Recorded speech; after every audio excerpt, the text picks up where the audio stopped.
Адам өмірде екі нәрсенің қадірін ешқашан білмей өтеді дейді. Бірі уақыт, екіншісі адамның денсаулығы. Біз бар кезде қадірін білмейміз, бағаламаймыз, қадіріне жете алмаймыз. Ал уақыт біз үшін берілген құнды байлық, ал денсаулық бізге аманат.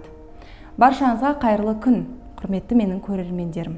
Бүгін сіздерге уақыттың тиімділігі, қалай уақытымды басқарамын және бір күндік жоспарды немесе жоспарлық армандарымды, мақсаттарымды қалай құрамын деген тақырыпта әңгіме дүкен қозғамақшымын. Уақыт адамға берілген шын мәнінде ең құнды сыйлық. Оны біз сатып ала алмаймыз, ол мүлде ақшаға бағаланбайды, оның құны өте биік. Бірақ біз сол уақытты қалай қайда жұмсап жатырмыз? Кімдер үшін арнадық? Өтіп жатқан әрбір уақытымыз үшін өзіміз жауап бере аламыз ба? Бос уақытымыз көп пе? Дәл осы сұрақтарға өзіңіз қазір ойланып жауап беріңізші. Өйткені біз уақыттың тиімділігін, уақыттың бізге беретін мүмкіндігін көп жағдайда елеп ескермейміз. Тек уақыт өтіп кеткеннен кейін ғана қайғырамыз, уайымдаймыз, не үшін осы уақыттарда бос жүрдім екен, сәл 5 жыл бұрын болғанда ғой осы жағдай, немесе өмірімді жоспарлағанымда ғой, өзім бір жетістікке жетуім үшін кесте сызып сол бойынша қимылдағанымда ғой деген сияқты өзекті өртейтін өкініштерді тізбектеп айтып отыратын әдетіміз бар. Ендеше сіз осы видеоны тыңдаған болсаңыз, тыңдап тұрып қолданбаған болсаңыз, ол таңдау. Ал егер тыңдап тұрып, ендігәрі уақытыңызға үлкен құнды байлық есебінде қарайтын болсаңыз, ол шешім. Сіз шешім қабылдадыңыз. Бітті, мен бүгіннен бастап уақытымды тек тиімді дүниелерге арнаймын. Өмірімді өзгертетін, өзім бұрын соңды жасай алмаған тәуекелдерге қарай бағыттаймын. Тірлігімнің санын көбейтіп, шын мәнінде өзім қалағандай өмір сүремін деп өз-өзіңізге ант беру керексіз. Бірақ біз күнде ертең дейміз. Ертең жақсы болады, ертең күшті болады, ертең ерте тұрамын, жүгіремін, диета ұстаймын, арықтаймын деген сияқты күнделікті біздің айтатын сылтауларымыз ертеңмен жалғасып келе жатыр. Ертең деген қай күн? Сіз үшін ол қай күн? Ертең деген әңгіме болмау керек. Ертең деген таңдау болмау керек. Сіз өзіңізге таңдау бере берген сайын, сіз оны істемеуге қарай көбінесе сылтау іздейтін боласыз. Ал егер де сіз жоқ бітті, мен дәл қазір жасаймын, дәл қазіргі сәт мен үшін маңызды, дәл қазір істеймін, егер істемейтін болсам мүлде істемеймін деп өз-өзіңізге кәдімгідей жігерлендіру шарттарын қою керексіз. Сол уақытта ғана сіздің өміріңізде бір өзгерістің бөлшегі пайда болады. Ал біз ертең істеймін, ертең бітті, спортпен шұғылданамын, ертең тек қана пайдалы тамақ жеймін деген сияқты біздің бір болмайтын өзімізге құрып алған қағидаларымызбен алданып өмір сүріп жатқанымызға жылдар өтіп жатыр. Уақыт жылжып жатыр. Біз қартайып жатырмыз. Біз күннен күнге жасарып, өміріміз көп жағдайда жаңарып жатқан жоқ, бізде керісінше. Білесіз ба? Уақыт қысқарып жатыр. Ал мен ойлаймын кейде, осы бос жатқан үйінде не істерін білмей жүрген, уақытын қайда жұмсайтынын ұқпай жүрген, тек қана телефоннан басын алмай, өзгелердің өміріне қызығып, жасайтын жұмысына да көңілі толмай, жай ғана үйінде демалып жататын адамдардың уақытын мына уақыт жеткізе алмай жүрген адамдарға бөліп берсе ғой деп. Бір «Время» деген киноны көріңіздерші, менің сіздерге кеңесім. «Время» деген кинода кәдімгідей бір-біріне уақыт беру арқылы ол жерде өмірдегі уақыттың құнын түсіндіруге тырысқан бір өте керек дүниеге толы фильм. Соны қарап шығыңыздар, сол кезде бәлкім сіздерге уақыттың құндылығы қатты әсер ететін болар. Біз бос уақытымыз көп болғанда не істейміз? Ұйықтаймыз, иә? Не болмаса бос әңгімеге, өзгелерді өсектеуге, басқаның өміріне сараптама жасауға арнаймыз. Тіпті болмаса біз бос уақытымызда сол қыдырыс, жүгіріс, ары-бері билеу, қыдыру, әйтеуір тойлау деген сияқты эмоцияны көтеретін дүниелерге жақын боламыз. Ал бос уақытында кітабын оқып, курстарға қатысып, тренингтерді алып, осындай видеоларды тыңдап, конспектлеп, кітап оқып, жаңағы ішіндегі бүкіл пайдалы ақпараттарды өзіне түсіндіріп, уақытын арнап жататын адамдардың саны аз. Сондықтан ғой, табысты адамдардың саны аз да, ренжімеңіздер, бірақ кедейлердің орташа өмір сүретін мышлениедегі адамдардың саны өте көп. Тек қана мышление емес, жалпы шын мәнінде жағдайы да, ішкі рухани жағдаяты да, жай күйі де барлығы кедей. Бай мен кедей деген ұғым бар. Оны Алла тағала жаратқан шығар, бірақ мен үнемі қайталаймын. Бай мен кедей деп бөліп адамдарды Алла тағала жаратпайды, өйткені бәрімізге екі көз, екі құлақ, екі аяқпен қол берді. Бірақ кім оны қайда жұмсап жатыр? Кім оны қай бағытқа қолданып жатыр? Оны біз өзіміз таңдау жасау арқылы шешім қабылдаймыз. Қимылдаған қырасат дейді. Күнде бір тірлік жасап, қадам жасай берген адам қырасат дегенің ол жетістікке жетеді деген сөз. Жеңімпаз болады. Әйтеуір бір өмірінде жеңісті сәттерін қалыптастырады. Өзі сол бір жеңістеріне куәгер болады. Ал егер де уақытыңыз дәл қазір қайда кетіп жатқанын білмей, бірақ та бірдеңе істегіңіз келіп, ішіңіздегі бір алапат күш-қуат сізге маза бермей жүрген болса, барлығын қағазға түсіріп, дәл қазіргі сәттен бастап осы видеоны естігеннен кейін кішкентай бір қадамдарды жасауды қолға алу керексіз. Өйткені біз өмірде өте көп жағдайларға назар аудармағандықтан уақытымызды жоғалтып аламыз. Біз кейде сол бір нәрсені мелочь қой деп назар аудармай итере салған сәттерімізде біз үлкен уақыттарды жоғалтып аламыз. Бүгін ұйықтай тұрайын, ертең істеймін. Бүгін жасамай-ақ қояйын, оның арғы күні істеймін деп жүргеніңізге талай жылдар өткенін мен білемін.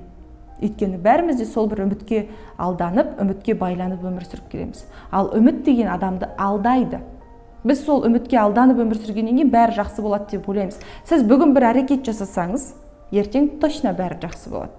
Егер сіз дәл қазір бір қадам жасасаңыз, осы видеоны естігеннен кейін отырып, жоспарыңызды құрып, күніңізді белгілеп, кіммен кездесесіз, кіммен кездеспейсіз, кіммен осы уақытқа дейін бос әңгіме айтып жүрсіз, Инстаграмды тазалап, кәдімгідей өміріңізге бір ремонт жасап бастайтын болсаңыз, онда шын мәнінде сіз бір шешім қабылдаған адамның қатарына жатасыз. Ал тек қана менің әңгімемді тыңдап, үйде жата беріп, құлақ құрышын қандыратын осы бір сөздеріме риза болып, тек комментарий жазып жата берудің қажеті жоқ.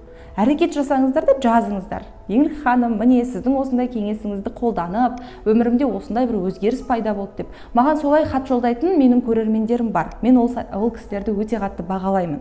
Және сіз де солардың қатарына көп ұзамай қосылатыныңызға сенемін. Өйткені менің беріп жатқан көп кеңестерім тегін кеңестерім, өзімнің өмірден алған түйген тәжірибем, алған білімім, оның барлығын мен сатып алдым, энергиямды кетірдім, денсаулығымды жоғалтып жүріп сатып алған дүниелерімді мен сіздерге тегін айтып отырмын.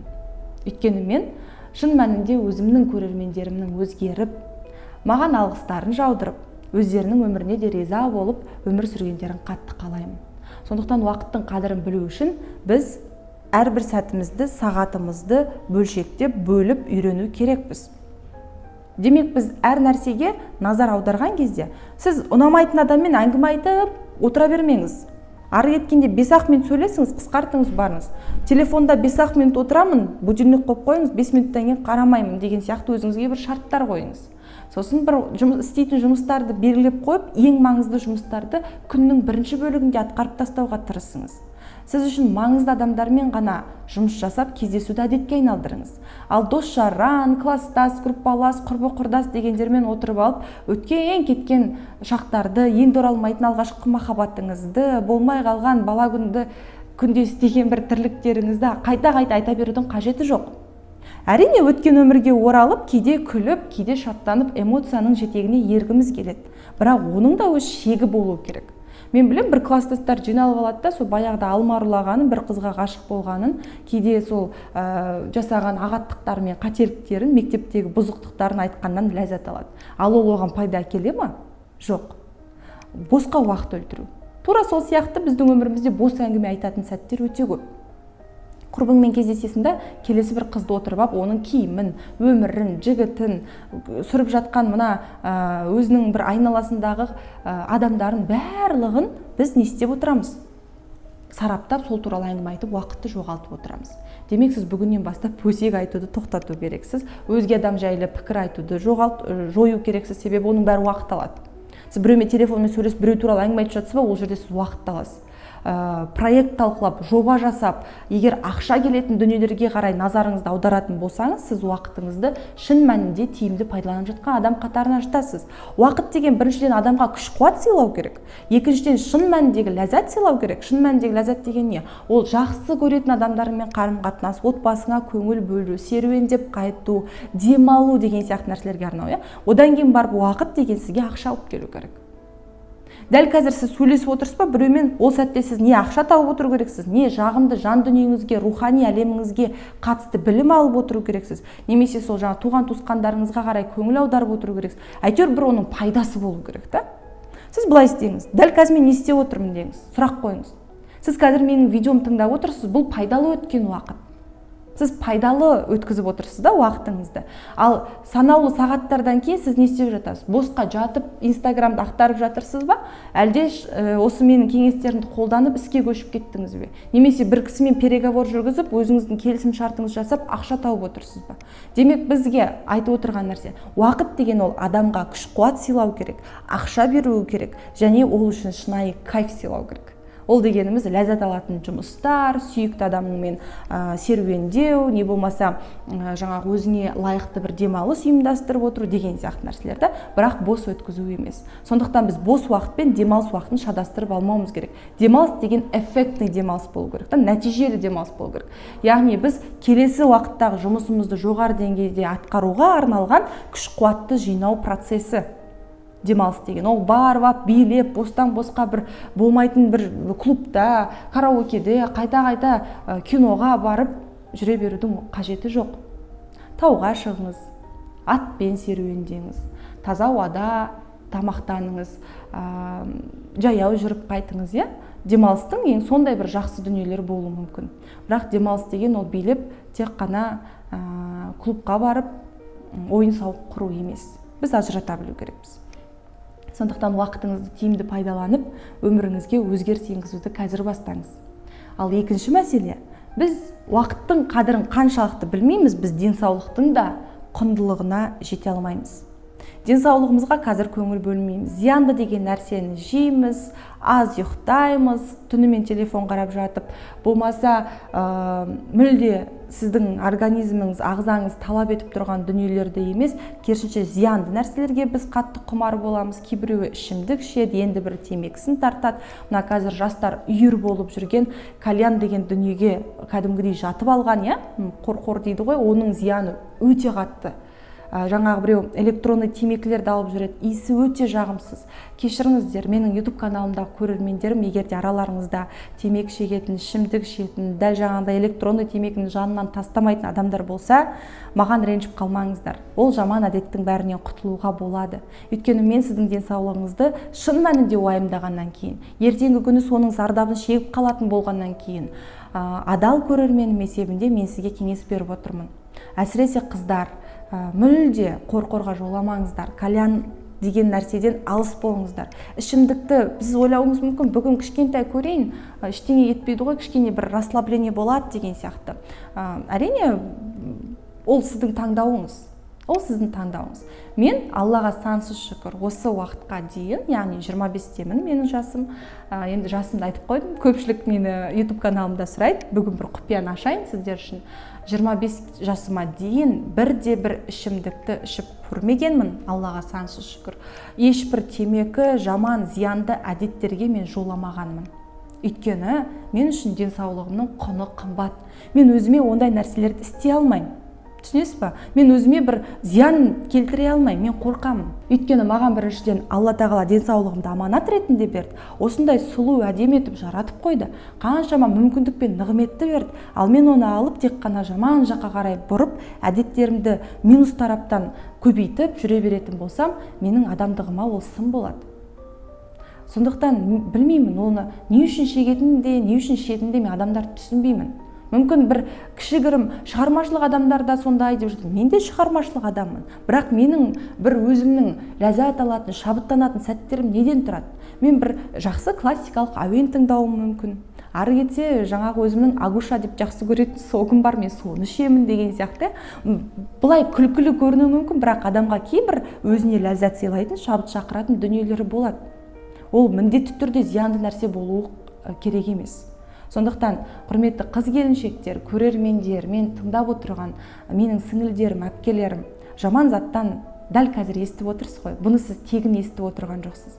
Сіз бұны есту керек болғаннан кейін естіп отырсыз да, тыңдау керек болғаннан кейін менің видеомды көріп қалдыңыз. Бұл сіз үшін сигнал, бұл сіз үшін белгі. Мен өзімнен өзім атып шығып сізге кальян шекпе, темекі шекпе, арақ ішпе деген сияқты бір насихатты өздігімнен жүргізіп кетпеймін ғой. Кез келген нәрседе энергия бар. Менің әңгімемде де энергия бар. Демек сіз іздедіңіз, таптыңыз. Адам бос уақытында не істерін білмегеннен кейін уақыт өтсін деп темекі шегеді екен. Өйткені мен бір достарымнан сұрап қалдым, осыны не үшін шегесіңдер темекіні? Білмеймін, әдет қой дейді, привычка ғой уже дейді да. Как-то бір әдет болып кеткен, шекпесе бірдеңе жетіспей тұрған сияқты болады да. Негізі шекпей қойса болады. Кейде уақыт өткізу үшін ойланып алайын деп темекі шегетіндер бар. Өздерін алдайды. Яғни адам өзін алдайды, миын алдайды, ішкі ағзасын алдайды деген сияқты. Ол қате.